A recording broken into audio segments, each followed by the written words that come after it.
सावधान, मां लक्ष्मी ने स्वयं कहा है, अगर घर की ये 5 चीज किसी को दे दी जाए तो धन संपत्ति ही नहीं, सुख शांति भी सदा के लिए छिन जाएगी। क्या आप जानते हैं, आपके घर की 5 साधारण चीजें ही आपकी किस्मत तय करती हैं।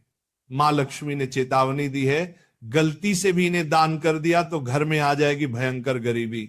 बहुत समय पहले प्राचीन भारत के एक छोटे से नगर विशालपुर में एक साधु का आश्रम था। वहां दूर दूर से लोग आकर आध्यात्मिक शिक्षा प्राप्त करते थे।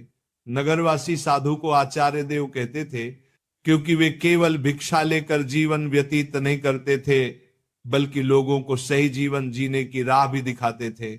विशालपुर नगर समृद्ध था, लोगों के घर धन धान्य गहनों और रत्नों से भरे रहते थे।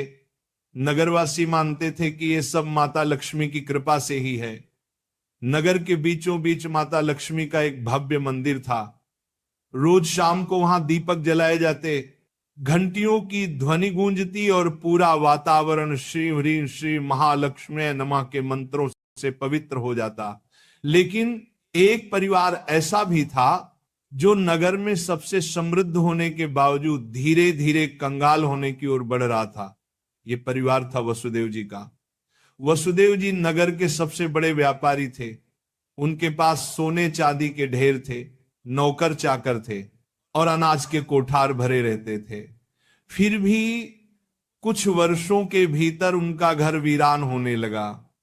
धन की जगह कर्ज बढ़ने लगा, नौकर छोड़कर जाने लगे और घर में अशांति फैल गई। लोग हैरान थे कि ऐसा क्यों हो रहा है, आखिर माता लक्ष्मी की कृपा एक समृद्ध घर से क्यों उठ गई। वसुदेव जी भी परेशान थे। एक रात वे चिंतित होकर सो रहे थे, तभी उन्हें एक स्वप्न आया। स्वप्न में माता लक्ष्मी प्रकट हुई। उनके मुखमंडल से दिव्य आभा निकल रही थी। 4 हाथों में कमल, शंख, गदा और सोने के सिक्कों की वर्षा करने वाला पात्र था। उनकी मुस्कान शांति और कृपा से भरी थी, लेकिन आंखों में एक कठोर सत्य छिपा था। माता बोली, वसुदेव तुम दुखी क्यों हो? क्या तुम्हें याद नहीं कि धन की रक्षा करना भी एक तपस्या है?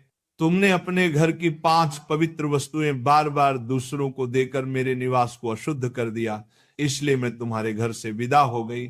वसुदेव ने हाथ जोड़कर कहा, मां मुझे क्षमा करें, कृपया मुझे बताइए कि वे 5 वस्तुएं कौन सी हैं जिन्हें देने से घर में गरीबी आती है। माता ने कहा, यह रहस्य मैं बताऊंगी, परंतु ध्यान रहे ये केवल तुम्हारे लिए नहीं बल्कि पूरे नगर और संसार के लिए शिक्षा है। 5 वस्तुएं कभी भूलकर भी घर से बाहर नहीं देनी चाहिए, क्योंकि ये वस्तुएं मेरे निवास की जड़ें हैं। इन्हें खोने से घर निर्धन और अपवित्र हो जाता है। इतना कहकर माता अदृश्य हो गईं। वसुदेव घबरा कर उठ गए। उनका शरीर पसीने से तरबतर था। अगले दिन वे भागते हुए आचार्य देव के आश्रम पहुंचे और सारी घटना सुनाई। आचार्य देव ने शांत होकर कहा, वसुदेव ये कोई साधारण सपना नहीं है, ये स्वयं लक्ष्मी का आदेश है। अब तुम्हें धैर्य रखना होगा। माता लक्ष्मी ने जो 5 रहस्य बताए हैं उन्हें समझने के लिए तुम्हें एक आध्यात्मिक यात्रा करनी होगी, तभी तुम्हें सच्चा उत्तर मिलेगा। और इस प्रकार यात्रा शुरू हुई। वसुदेव ने अपनी पत्नी सुभद्रा और बेटे माधव के साथ नगर छोड़ दिया और आचार्य देव के आदेश पर हिमालय की ओर प्रस्थान किया। रास्ते में उन्हें तरह तरह की घटनाएं घटी। एक गांव में उन्होंने देखा कि एक महिला अपने घर का चूल्हे की राख दूसरों को दे रही है। वसुदेव को तुरंत माता लक्ष्मी की बात याद आई। क्या राख की भी उनमें से एक वस्तु है? उन्होंने महिला से पूछा, बहन तुम ये राख क्यों बांट रही हो? महिला ने कहा, महाराज लोग मानते हैं कि राख खेत में डालने से फसल अच्छी होती है। वसुदेव ने सोचा, लेकिन यही तो गलती है। चूल्हे की राख घर के भोजन और अग्नि का प्रतीक है। इसे बाहर देने से घर की उन्नति रुक जाती है। यात्रा आगे बढ़ी। वसुदेव, सुभद्रा और माधव पहाड़ों की कठिन राह से गुजर रहे थे। एक रात वे एक आश्रम पहुंचे। वहां एक वृद्ध साध्वी ध्यान में लीन थी। साध्वी ने वसुदेव को देखकर मुस्कुराते हुए कहा, तुम्हें लक्ष्मी माता के 5 रहस्य जानने हैं ना? ध्यान से सुनो। ये पहली वस्तु है चूल्हे की राख। इसे किसी को मत दो, ये घर की लक्ष्मी को बाहर कर देती है। वसुदेव ने प्रणाम किया और रहस्य को याद कर लिया। दूसरे दिन वे आगे बढ़े। एक गांव में देखा कि लोग अपने घर से झाड़ू निकालकर दूसरों को दे रहे। वसुदेव ने आश्चर्य से पूछा, तुम लोग ऐसा क्यों करते हो? एक युवक बोला, हम मानते हैं कि पुराना झाड़ू देने से दरिद्रता चली जाती है। लेकिन तभी आकाश में गड़गड़ाहट हुई, जैसे स्वयं माता लक्ष्मी बोल रही हो, मूर्खों, झाड़ू लक्ष्मी का निवास है। ये घर की स्वच्छता और समृद्धि का प्रतीक है। इसे बाहर देने से लक्ष्मी घर से चली जाती है। वसुदेव को दूसरी वस्तु का भी रहस्य मिल गया, झाड़ू। तीसरा रहस्य उन्हें एक कुटिया में मिला। वहां एक वृद्ध साधक बैठे थे।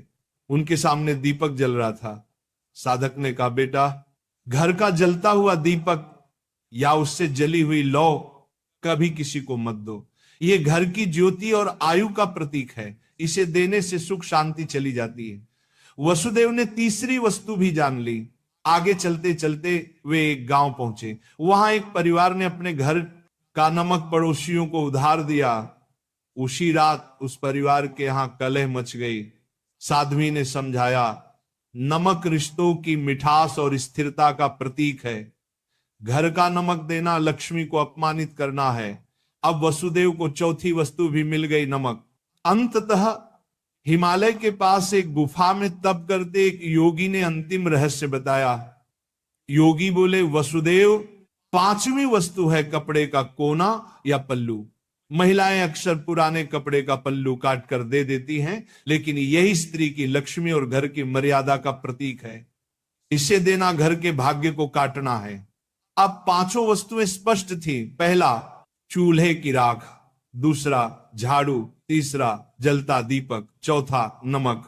5वां, कपड़े का कोना। वसुदेव ने कृतज्ञ होकर योगी को प्रणाम किया। अब 5 रहस्यों को जानकर वसुदेव अपनी पत्नी सुभद्रा और पुत्र माधव के साथ नगर की ओर लौटने लगे। रास्ते भर वे मन ही मन माता लक्ष्मी के उपदेशों को दोहराते रहे। नगर पहुंचते ही उन्होंने सबसे पहले आचार्य देव के चरणों में प्रणाम किया और पूरी यात्रा का वर्णन किया। आचार्य देव ने मुस्कुराकर कहा, वसुदेव, तुम्हें अब सच्चा ज्ञान मिल गया है। इन रहस्यों को केवल अपने तक सीमित मत रखना, बल्कि नगरवासियों को भी बताओ, ताकि वे भी लक्ष्मी के अपमान से बच सके। आचार्य देव की आज्ञा पाकर वसुदेव ने नगर के बीचों बीच सभा बुलाई। सभा में नगर के लोग बड़ी संख्या में उपस्थित हुए। वसुदेव ने हाथ जोड़कर कहा, बंधुओं, मैं स्वयं अपनी गलतियों के कारण निर्धनता और कष्ट का भागी बना। माता लक्ष्मी ने मुझे स्वप्न में दर्शन दिए और बताया कि 5 वस्तुएं कभी घर से बाहर नहीं देनी चाहिए। इतना कहकर उन्होंने क्रम से सब समझाया। पहली वस्तु है चूल्हे की राख, दूसरी झाड़ू, तीसरी जलता दीपक, चौथी नमक और 5वीं कपड़े का कोना। लोगों ने आश्चर्य और श्रद्धा से यह बातें सुनी। तभी आकाश में एक दिव्य प्रकाश फैला और माता लक्ष्मी स्वयं प्रकट हुई। उनके प्रकट होते ही वातावरण में सुगंध फैल गई। मंदिरों की घंटियां अपने आप बज उठी और लोग भाव विभोर होकर उनके चरणों में झुक गए। माता बोली, वसुदेव ने जो कहा वह सत्य है। तुम सब जान लो कि ये 5 वस्तुएं मेरे निवास की जड़ हैं। जो इन्हें बाहर देता है वह अपने ही घर से मुझे विदा करता है। ये कहते ही माता ने वसुदेव के घर की ओर हाथ उठाया और देखते ही देखते उनके घर में फिर से समृद्धि लौट आई। कोठार भर गए, नौकर लौट आए और पूरे घर में शांति का वास हो गया। नगर के लोग ये चमत्कार देखकर स्तब्ध रह गए और माता लक्ष्मी के जयकारे करने लगे। नगर में अब यह शिक्षा फैल गई कि कोई भी व्यक्ति घर की 5 वस्तुएं बाहर न दे। लोग अपने घरों में सावधानी रखने लगे। पहले जो लोग अंधविश्वास में पड़कर झाड़ू, राख, नमक या दीपक दूसरों को दे देते थे, उन्होंने ये सब बंद कर दिया। नगर में धीरे धीरे हर घर में समृद्धि लौटने लगी। लोग समझ गए कि लक्ष्मी केवल सोने, चांदी या धन में ही नहीं, बल्कि घर की पवित्रता, भोजन, स्वच्छता और मर्यादा में भी रहती है। वसुदेव अब नगर में आदर्श बन गए। वे धनवान तो थे ही, पर अब उन्होंने अपने धन को धर्म और सेवा में लगाना शुरू किया। उन्होंने गरीबों के लिए अन्न क्षेत्र बनवाया, परंतु घर की 5 वस्तुएं देने से हमेशा इनकार करते। जो भी उनसे ये चीजें मांगता वह विनम्रता से कह देते, भाई ये माता लक्ष्मी की मर्यादा है, इन्हें देने से मेरे ही नहीं तुम्हारे घर की भी समृद्धि घट जाएगी। लोगों ने भी इस शिक्षा को हृदय से स्वीकार कर लिया। समय बीतने पर नगर विशालपुर दूर दूर तक प्रसिद्ध हुआ कि वहां न तो कोई निर्धन रहता है और न ही किसी के घर में कलह होती है। ये सब केवल माता लक्ष्मी की शिक्षा का परिणाम था। माता लक्ष्मी समय समय पर नगर में आकर वसुदेव को आशीर्वाद देती और नगरवासियों को याद दिलाती कि लक्ष्मी केवल धन की देवी नहीं, बल्कि संतुलन, संयम और मर्यादा की शक्ति है। अंततः वसुदेव के जीवन की सबसे बड़ी सीख यही बनी कि लक्ष्मी की कृपा केवल मेहनत से ही नहीं, बल्कि मर्यादा के पालन से भी प्राप्त होती है। माता लक्ष्मी केवल धन संपत्ति की देवी नहीं, बल्कि वे पवित्रता, मर्यादा और संतुलन की शक्ति है। घर की समृद्धि बनाए रखने के लिए मेहनत और सदाचार के साथ साथ मर्यादा का पालन भी आवश्यक है। चूल्हे की राख, झाड़ू, जलता दीपक, नमक और कपड़े का कोना, ये 5 चीजें लक्ष्मी का निवास मानी जाती हैं। इन्हें घर से बाहर देने का अर्थ है लक्ष्मी को स्वयं विदा करना।